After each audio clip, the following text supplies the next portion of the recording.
Welcome, and thank you everyone for joining us for today's Agribusiness Global Live webinar, New Synthetic Crop Protection Formulations for 2025 and 2026. My name is Sarah Webb, and I'm the editor of Agribusiness Global.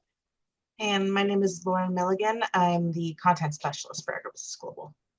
I also wanted to tell you about what we have coming up with Agribusiness Global for 2026.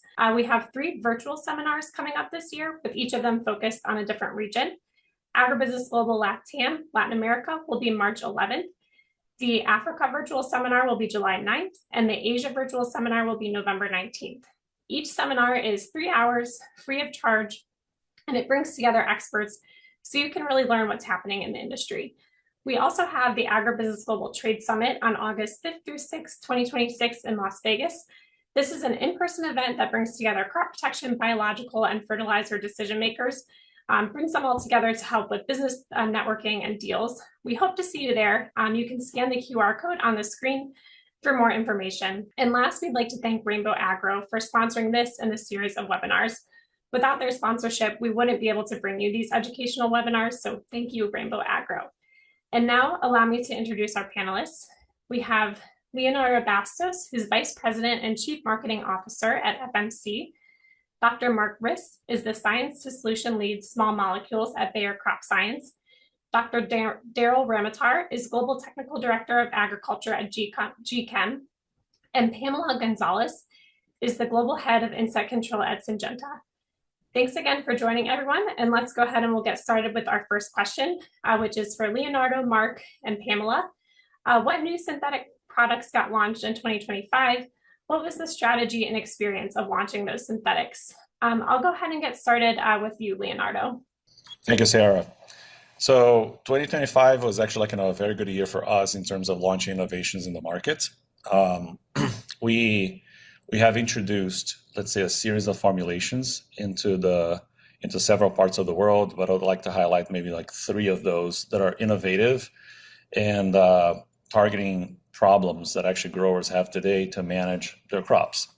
So we launched, I would say a very innovative in the first mode of action in herbicides for the last few decades, which is Dodhylex in the form of Canales, the brand name, powered by Dodhylex in some Latin American countries. And, it's targeted to control weeds in rice crops, which is, the feedback has been very good. At least in the initial days of that launch. The second one is another herbicide which is called Fundatis. It's powered by Isoflex. Primarily, we launched in Great Britain last year, and again, the trials actually show excellent performance, and the feedback from growers has been amazing to say the least. And we're hoping to expand that into other European countries pretty soon. And the last one, it's a different category. We're talking about fungicides, where we had 2 products that actually they are formed with fluindapyr, which is one of our actives as well. It's active ingredients. It's called Trimesia and Fidriza. And again, solving problems for growers in terms of disease pressure that they actually encounter. So very growing fast, I would say, in our portfolio, and showing the performance that actually growers expect for this type of product. So 25 was actually very prolific for us, very good in terms of launching innovations. And we hope to continue in that journey in 26 to help farmers actually manage their problems with innovative solutions that they can count on. Thank you. And Marc, we'll go ahead with you with the same question. Well, thanks for the question, and also thanks for having me in the panel round. If we look into 25 and 26, so we either launched or we will launch more than 20 products addressing major crop protection segments, including biologicals. One of the particular highlights from last year was certainly the launch of our latest insecticide, Planexos. So Planexos, that's a product based on spidoxamate from the ketoenol chemical class. So it's more a product that goes or that interferes with insect life cycles.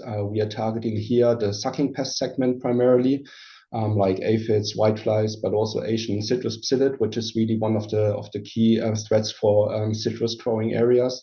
And we launched it last year in Colombia, targeting fruit crops, vegetables, soybean, and cotton. This year, we are mainly preparing the launch for Brazil, so maybe sharing a little bit of experience from demo trials we are having ongoing there.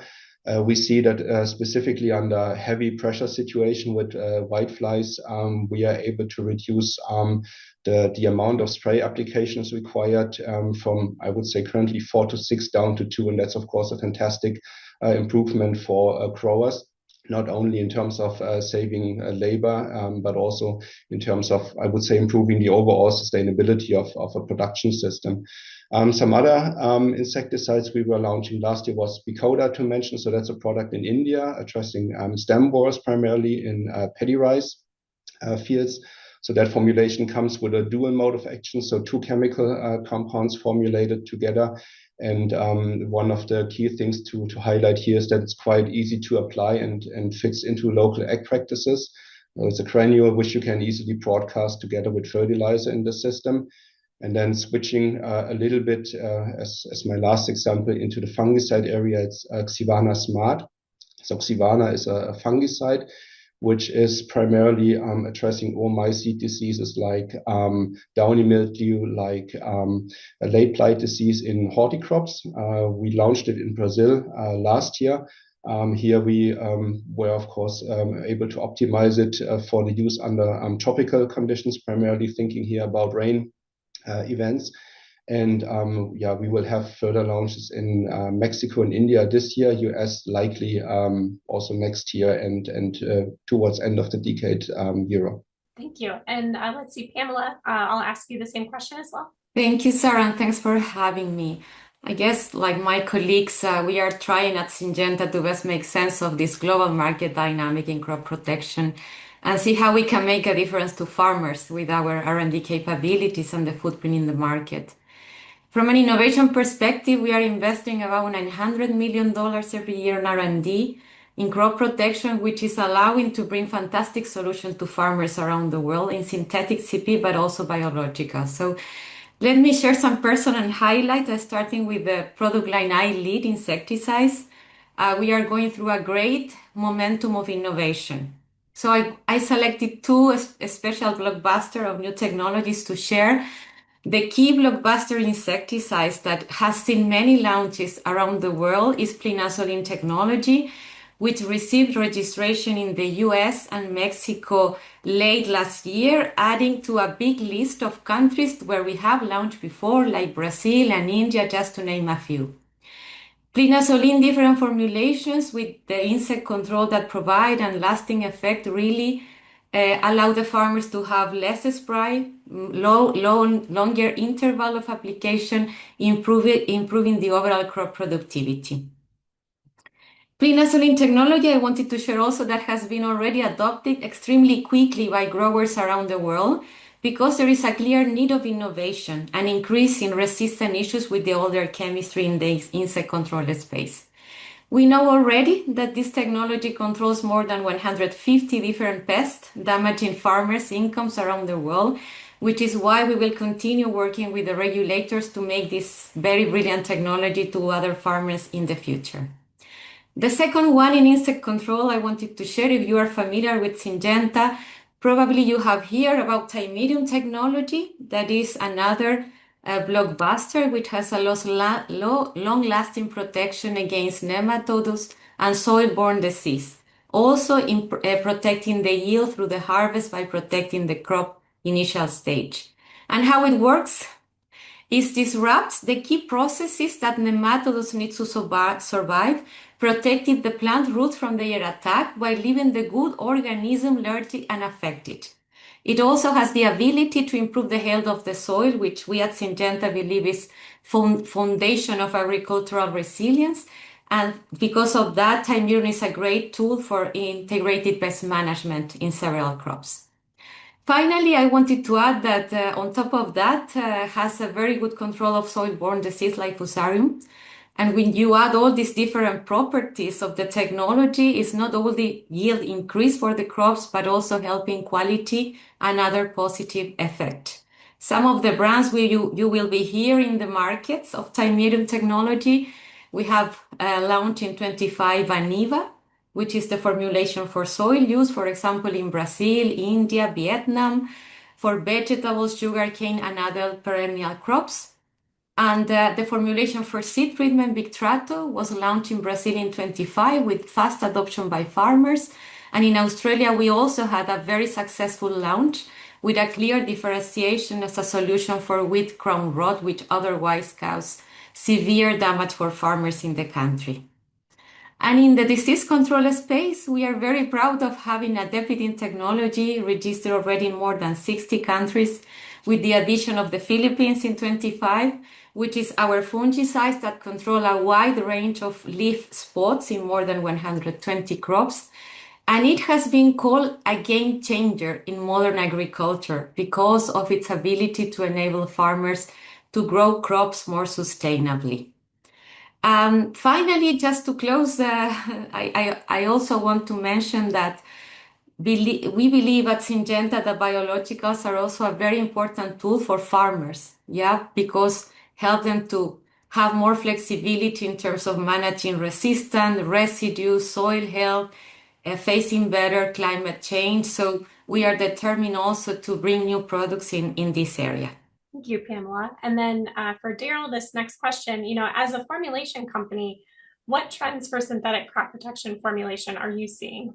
Thanks, Sarah. Thanks for the invite and thanks for the question. I think I have to give you a little context about the company before I can answer that question. So gChem, formerly Gaylord Chemical, we are the premier manufacturer of DMSO, dimethyl sulfoxide, around the world. Outside of Asia, we are the only company in the Western Hemisphere that makes DMSO vertically integrated. So we're in control of our entire supply chain. So a lot of our questions are surrounded around what DMSO can do. It's a very strong polar solvent, right? So if you have an issue trying to dissolve a very troubling active, people would come to us. Now, saying that, I think the trends are the same across the industry, right? And I can talk about three buckets. I think that we see, and I think probably everybody on the panel probably sees, right? So formulations that are gaining traction currently are precision agriculture, a lot of drone-driven ULVs. So not like mosquito ULVs where you want an oil-based formulation that floats across the field so you get killed downrange 300 yards. You want drone formulations probably around 30 to 50 microns that would fall from a drone and use the propulsion of the drone to get under leaves, right? So oil-based drone formulations that are fast drying, reduced evaporation, and with rain fastness. So most of our customers are saying, hey, precision agriculture, they think in the future is going to be pretty important. So using less finite areas to control a pest. And then autonomous drones that can go out in armies and solve a problem. So in Asia, India, China, Japan, Korea, we're seeing that drones are taking over a lot of the applications. In the US, because of regulatory issues, not there yet, but it's coming. So drones and precision agriculture formulations, ODs, ECs, mainly ULV, so high concentrate, small amount, 20 to 90% active in the jug. So that's one. The second one we're seeing is people want to blend biologicals with synthetics. A lot of the biologicals may be in oil-based formulations, so DMSO makes sense. We're a chemical company, and I would say around 70% of our R&D dollars this year is going to compatibility for biologicals, right? So we're doing a ton of research on other polar solvents, looking at lethal concentrations of tank mix biologicals, root zone microbiome biologicals. We want to make sure, when you put a soil-based pesticide that has a solvent, the solvent isn't harming the microbiome, right? And what we're seeing is that DMSO is pretty safe compared to other polar solvents. So drones, hybrid formulations. And the last one we're seeing is safety. So when you think about polar product solvents, NMP, N-methylpyrrolidone, is probably the most widely used. Unfortunately, it's banned in Europe. There's some mammalian tox issues. There's some developmental tox issues. So companies are sort of self-regulating. So they're coming to us knowing that we have a very safe polar solvent DMSO. And we're doing research beyond just mammalian tox. We're looking at plant toxicology as well, right? So we just got some data last week looking at MBP, which was supposed to replace NMP as a safer alternative on seeds. So a farmer spends a lot of money on seeds. You want to make sure that if a soil application or in-furrow application that has a solvent, the solvent is very safe. And what we're seeing is that NMP and MBP are both pretty toxic to seeds, which is surprising to us. But there's an NMP ban in Europe. There's one we think coming in the US. And I think we're pretty happy to see that, companies, big companies, probably Syngenta, at some point, FMC, like they're self-regulating out of NMP. And I think DMSO is an awesome solution to that. So again, to summarize, we make DMSO, drone and precision agriculture formulations, hybrids with biologicals, and then really safety getting out of, toxic chemistry like NMP. All right, thank you, Darryl. And before we go ahead and get started with the next question, I also wanted to remind all of the participants that if you do have any follow-up questions, please feel free to put those in the Q&A box that you'll see at the bottom of your Zoom screen, and we will get to those questions towards the end. So my next question, and this will be for Leonardo, Marc, and Pamela again. So what new synthetic crop protection products will be launched in 2026, and what's really the strategy behind those products? And is creating biological and chemical products that work together a part of that strategy? So again, I'll go ahead and get started with you, Leonardo. Right. So let's go for that.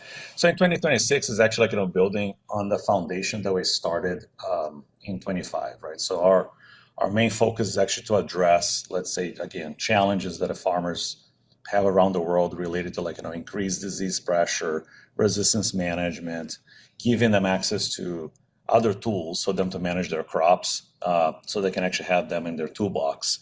So our goal is primarily to actually offer these solutions to farmers so they can manage their crops more sustainably, but also being more productive as well.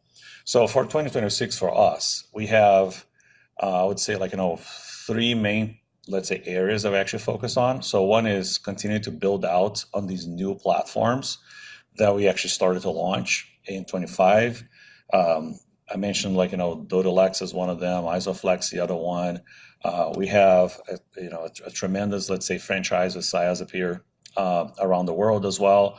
We continue to invest in that area, and of course build out our plant health portfolio with new strains, new products, and things that we continue to launch in several countries.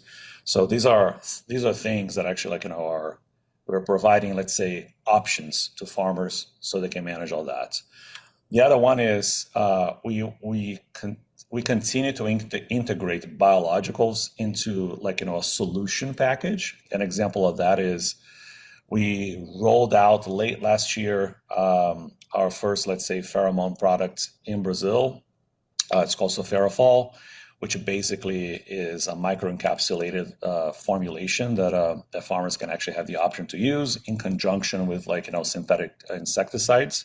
And we've seen exciting results in terms of yield gains from farmers by using this platform. So we continue to invest in that kind of integration of synthetics and biologicals, and that's one of the examples we have.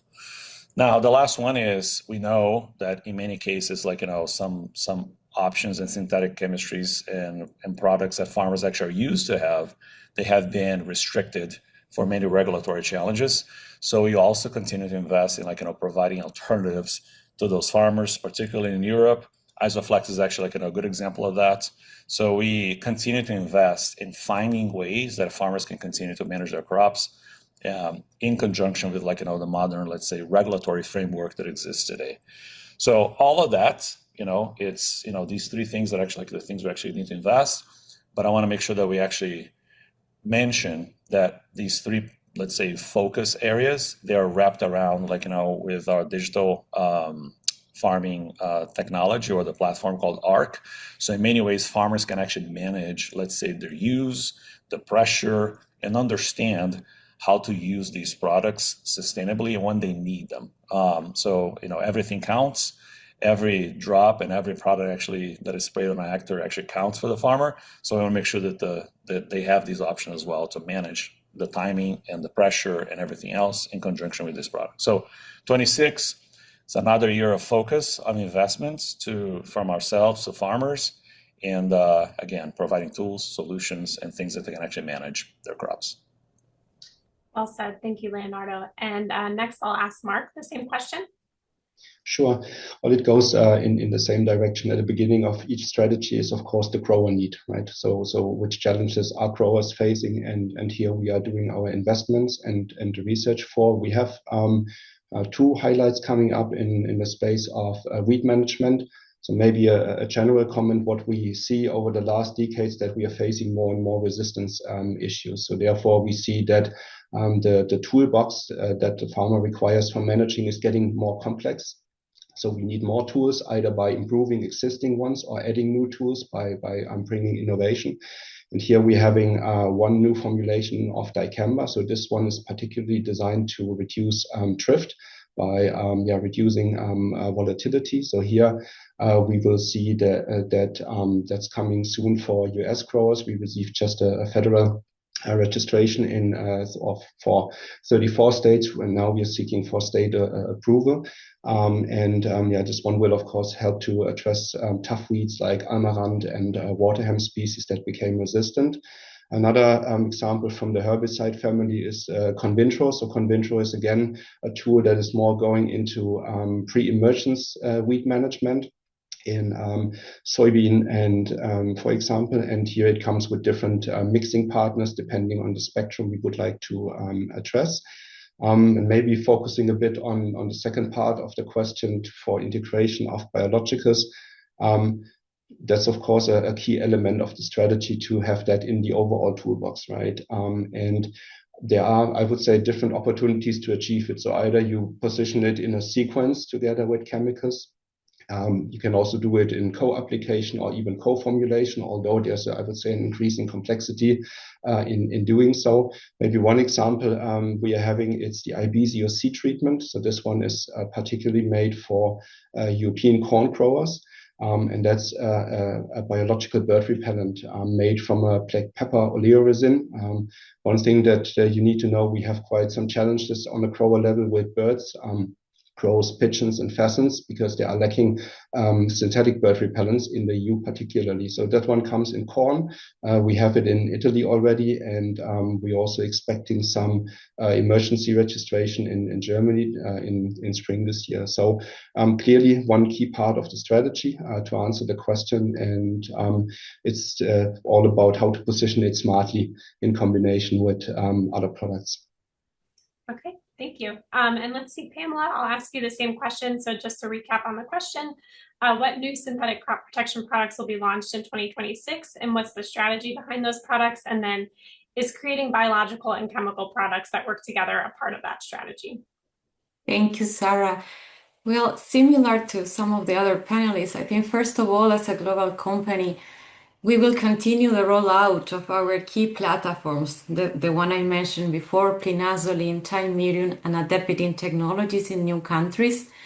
Just to give you an example, plinazolin and thymerion got their registration in the US just before the last year end, and it carries on to 2026.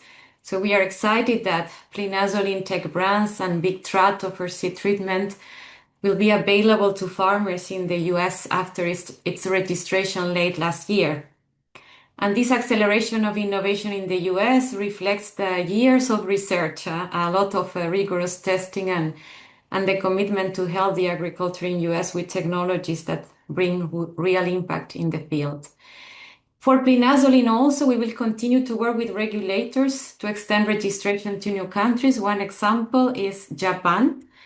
But moving to a different space in the weed control area, one of the things our company is extremely excited about at the moment is Virestina technology, our latest innovation, what we expect to bring to Latin America farmers at some point in the future.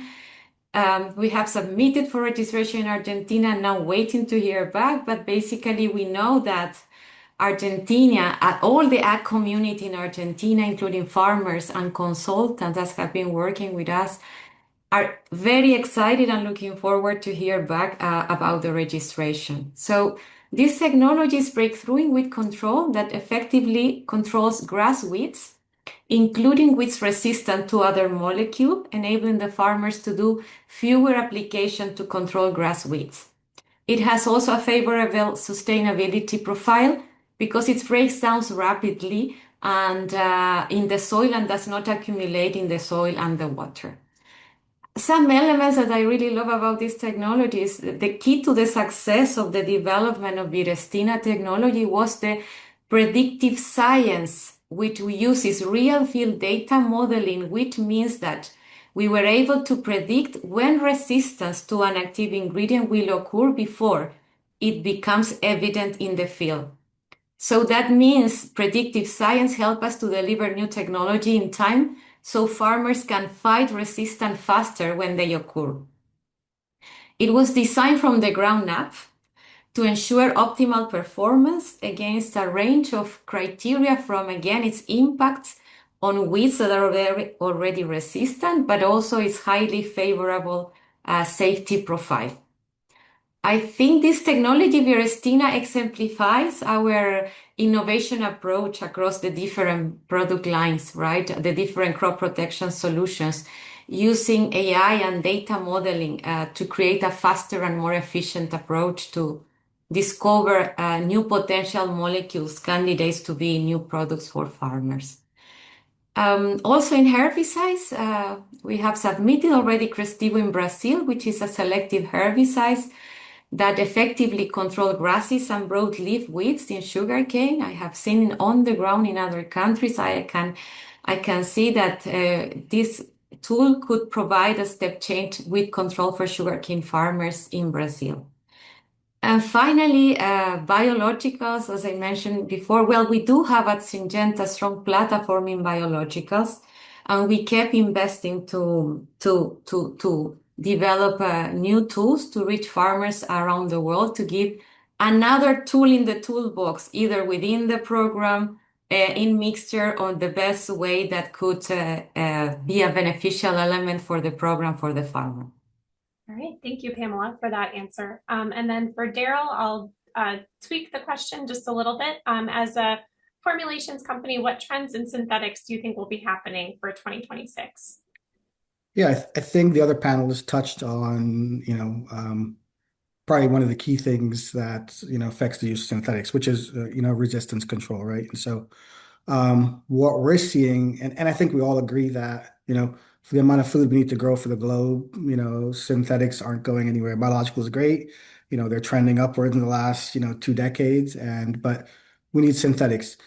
They could probably say better than I can. $400 million to bring a synthetic to market with tons of regulatory hurdles. And so with that being said, we think that there are a lot of actives already out there, right? And what we're seeing is that, when companies are thinking about what they should mix in a jug together, a good example would be if you think about insecticide resistance, that's, mixed function oxidase based, cytochrome P450 based, right? And these enzymes are attacking your pesticide before it reaches target site.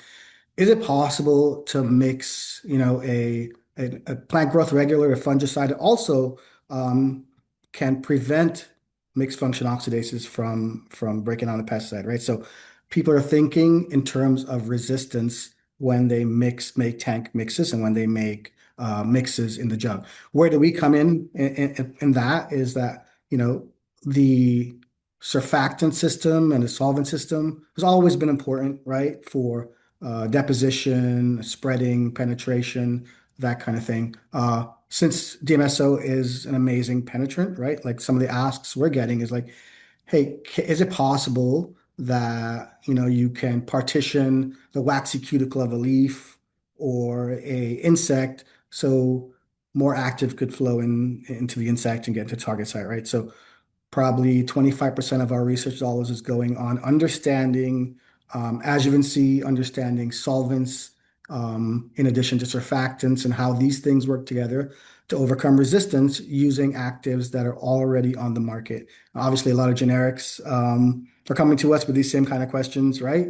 But I think, the bigger companies, in my opinion, should be thinking of, how these new chemistries could act together with older chemistries and unique solvent systems, surfactant systems able to increase efficacy. Because the generics are kind of thinking that way, right? And I think at some point, Larger manufacturers and the guys who, create the chemistry is going to start thinking about a similar thing. Essentially, you want to reduce the amount of toxin you put in the environment, boost the solvent and adjuvant system to assist your pesticide in controlling resistance and preventing resistance from developing.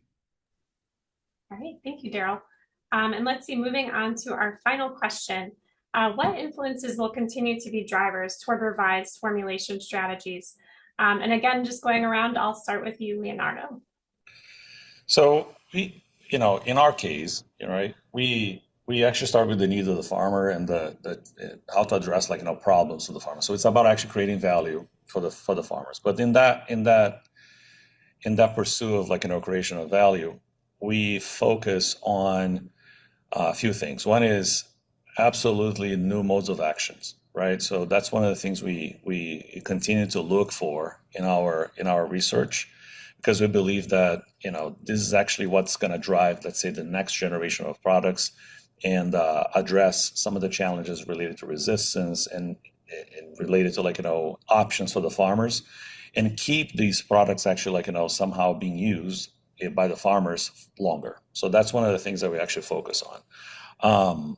I mentioned that Dodilex is actually the first mode, the new mode of action in herbicides for many decades.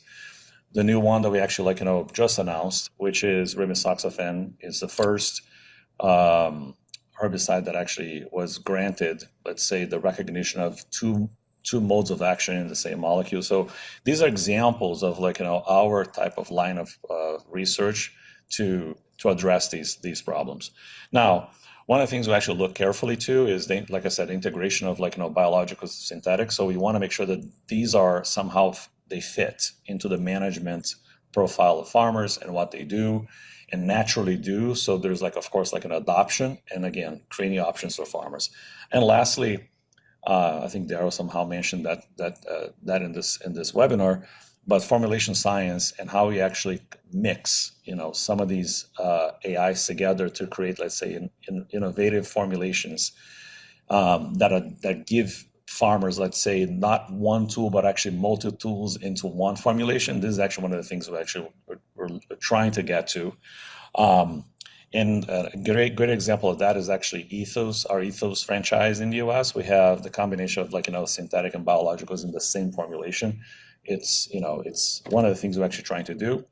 So in a nutshell, it's about new innovation, new modes of action, next generation formulation, modern formulation, things that can actually give farmers not only tools, but options for them to manage their problems longer, so these tools stay alive, in the life of farmers longer. So that's what we do.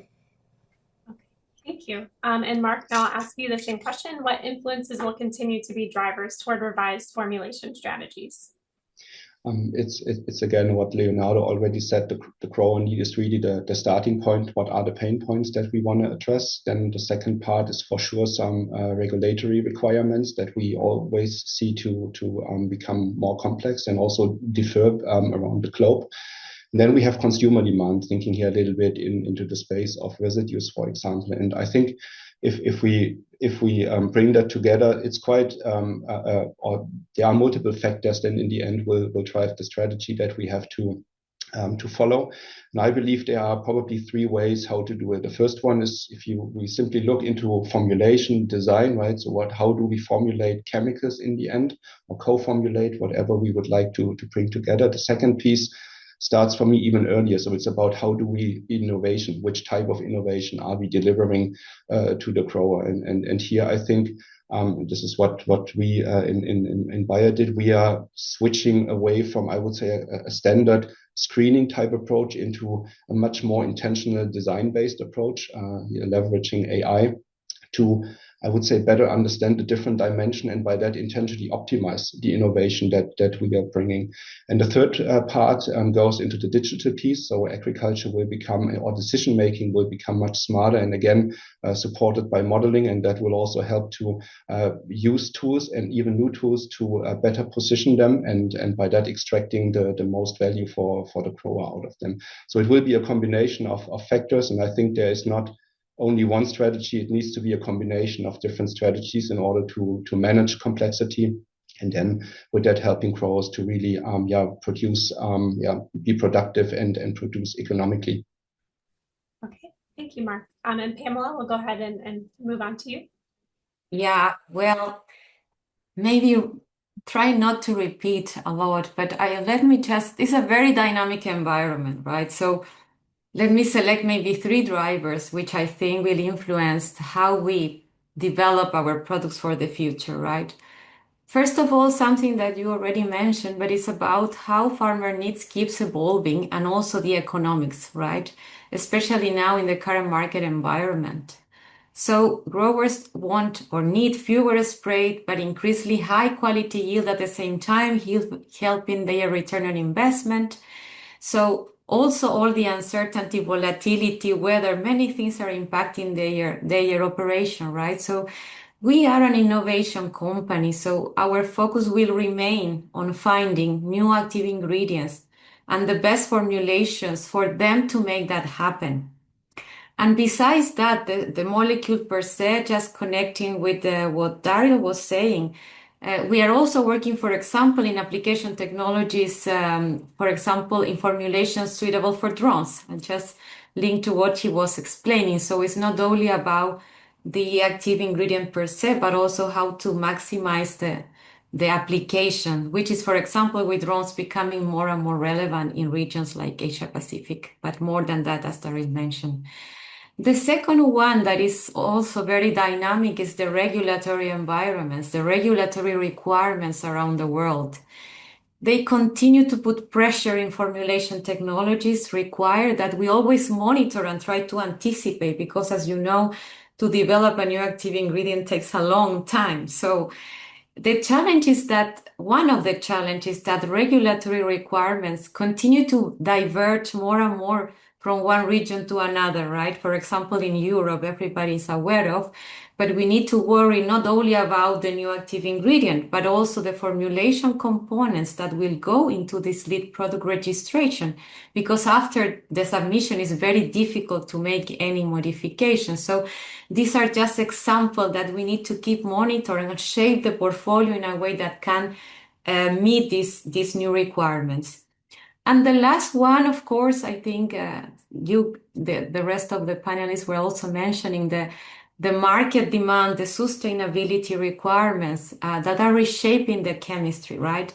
Such as the lower residue expectation, the retail supply chain criteria that we call the secondary standards, resistant management tool, just to name a few of them. So we are at Syngenta, we are backing this up with our own Syngenta portfolio sustainability framework that assessed every product against a specific criteria sustainability. And this follow-up allows us to do track of the progress, identify new opportunities, but also ensuring that our portfolio is really addressing real agricultural challenges. So these are the 3 forces I would like to mention, Sarah. Thank you, Pamela. And finally, Darryl, we'll wrap up with you. What influences will continue to be drivers toward revised formulation strategies? Yeah, this is one of the questions where it's terrible going last, because I agree with everyone. Right? Farmer needs are super important. Resistant management is super important. Regulatory hurdles are getting more and more difficult around the globe. So what I will add is that I think in the end, you want to grow as much food as you can, as safely as you can, right? So going back to the first question, I think solvent safety, adjuvant safety, off-target issues, reduced mammalian tox. NMP is being banned. It's been probably one of the most used solvents for hard to dissolve actives, right? DMSO is a great alternative, but we need more alternatives.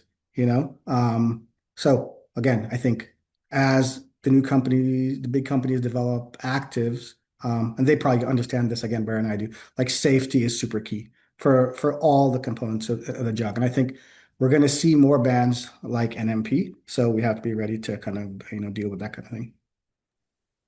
Okay, thank you so much, Darryl. And now we will move on to the Q&A portion of our webinar. So just a reminder, if you do have any questions, feel free to put them in the Q&A box that appears at the bottom of your screen. And we will get to them. If we can't, we will post the blog in about 2 weeks with responses from the panelists to those questions.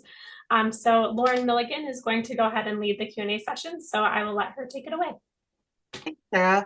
As our panelists have been talking, we've got quite a number of audience questions listed here. So I'll go ahead and start with our first one that came in around quarter after, and it's directed towards our group of panelists here. And it reads, how relevant are cyclodextrins into the application process? If we have any panelists who'd like to take this.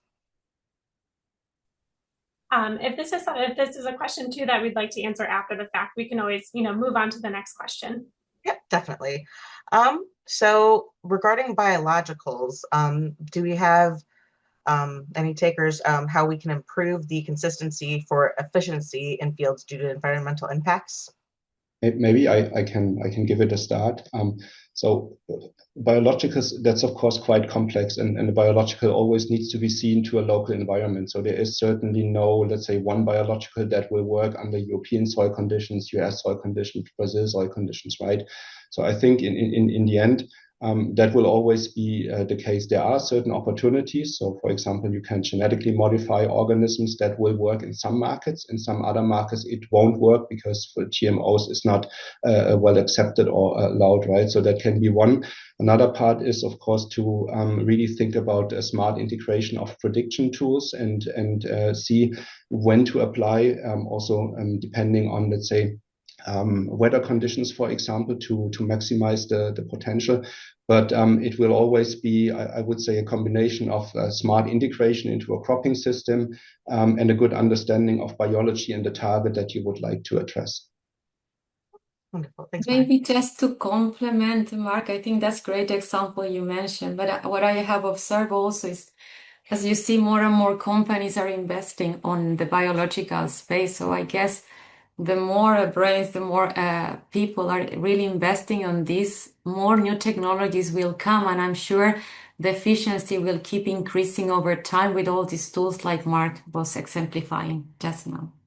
Darryl or Leonardo, anything to add before we move on to our next question? Yeah, and I would just echo what the other panelists said, adding that it's key that you understand the microbe you're getting, the microenvironment in which you're applying it, and making sure, like, when you get them and you tank mix them, they're compatible with what's in the tank, but also that they're alive when you get them. This has been a big hurdle, I think, for a lot of applications. So it's key to kind of make sure that these things are ready to do what they have to do by just basically being alive. Wonderful. Thanks, guys. Moving on to our next audience question. We have an audience member who's working on fungicidal and insecticidal peptides, and they are wondering if our panelists have any suggestions for how to formulate these peptides for increased stability, rain fastness, and maybe uniform spread. I will just add this. So give them my information. We're thinking of starting a peptide program, and we had some meetings, recently about it. So we could probably help with that. It's probably too early in the IP phase for me to say much about it here, but reach out and we can talk about peptides. I think, I've worked on peptides. I've been trying to work on peptides for, the last decade, and I think potentially a future of pesticides, much like GLP-1s, for example, right? Like peptides are going to be key to ag at some point. So we're kind of thinking forward about it. So reach out and we can talk about peptides if you want. Wonderful. And now from a strategy point of view, can we talk a bit about how our panelists position biological products into their portfolios? It's only complementary to conventional chemical products, in your opinion? And for percentage, how much investment would be made for biological regarding R&D?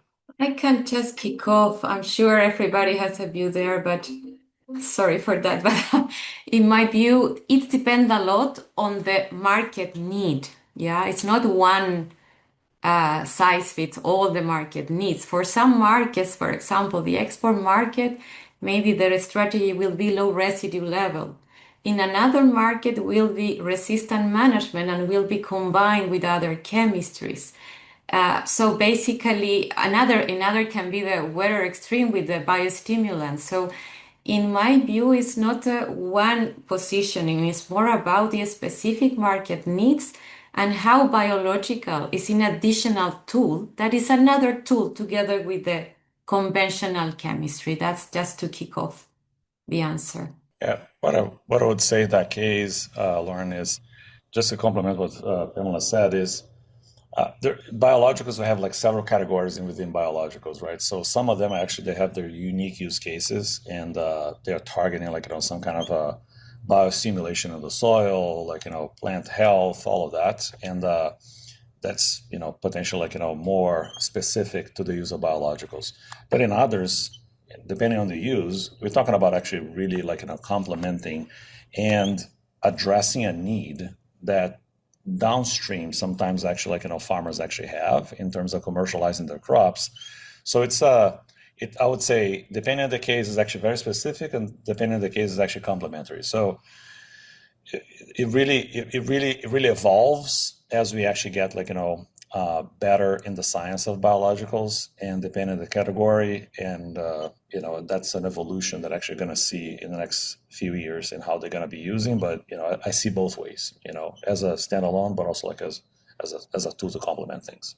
Yeah, and maybe to close, there's I would say that the same strategy win Bayer.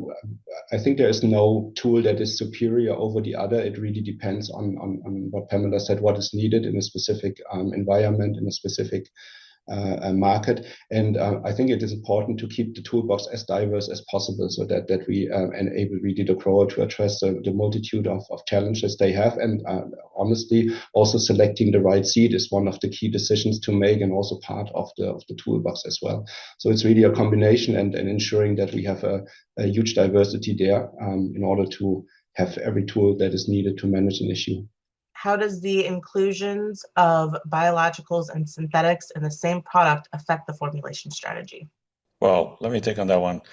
I think like in general terms, it's, you're mixing like, some kind of chemistry and then some kind of like, live organism into the same formulation, right? And you're hoping that actually these formulations are going to work better than just like, the standalone of these active ingredients, by themselves. So I think the strategy is actually like really to find a way to formulate that those two completely different, let's say, active ingredients are, compatible and active and working, but of course, like, synergistically performing better than standalone. So that's I think when we're trying to formulate something that's actually in that kind, we're looking for these type of outcomes as we go for that. So that's in a general way, that's how we do these things. Yeah, I would say a call out would be, and this, we're spending, like I said, most of our research dollars on this topic. The call out would be, the solvent system and the adjuvant system that you need, the inert package that you need for a synthetic is, or could be very different than what you need for a biological, right? So we're looking at compatibility of inerts with biologicals. And I would say a call out would be just make sure that the inert package that you need for the synthetic matches, right, what you need for the biological. Because surprising to us, we're calculating LC50s for, Metarhizium and Bacillus and these kind of things, right? And they're actually very different for solvents and adjuvants. So keep that in mind, I would say. And that really is a key thing that we found, I think, in the last 12 months. Well, follow up. I have another question directed particularly at Darryl.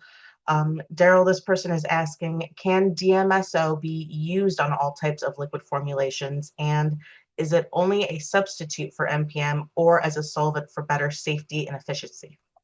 So it can be a substitute for NMP. Yes, better efficiency, better safety. We could be used through harvest, really low mammalian tox, and what we're finding is really low tox on seeds and biologicals. And oil-based formulations are better, ODs, ECs, ULVs, some microemulsions. Wonderful. But I can also, if you want to dig in further, again, reach out. We could spend an hour talking. We could spend a day talking about this if you want. So another question for the group of panelists. How do you see the future market in terms of combination of synthetic insecticides with biologicals in respect of both? Maybe just to give it a start, I think it again depends on what is the farmer needs and what do you want to accomplish with the positioning of the two active ingredients. I believe that it's clearly part of the strategy, both complementing each other. It needs to be seen from segment to segment, from, let's say, insect pest you would like to control, from insect pest, and from crop to crop. What I would say, Lauren, to that question is, like, we see just like, any other, let's say, category, right? So this integration of these two type of technologies are, it's real. It's something that actually, like, we've seen growing actually the last few years. We should expect the same thing in the insecticide category. I think I mentioned before, like in our case, we're doing that type of integration with pheromones, which is, it's something that actually is novel to us. But it's a completely different approach in terms of how we actually manage the control of insects in a certain field. So depends, but I think the nice thing about biologicals in this case is that actually offers, let's say, different approaches to control the insect population in a certain field. And definitely that's something that's interesting for farmers, for everyone.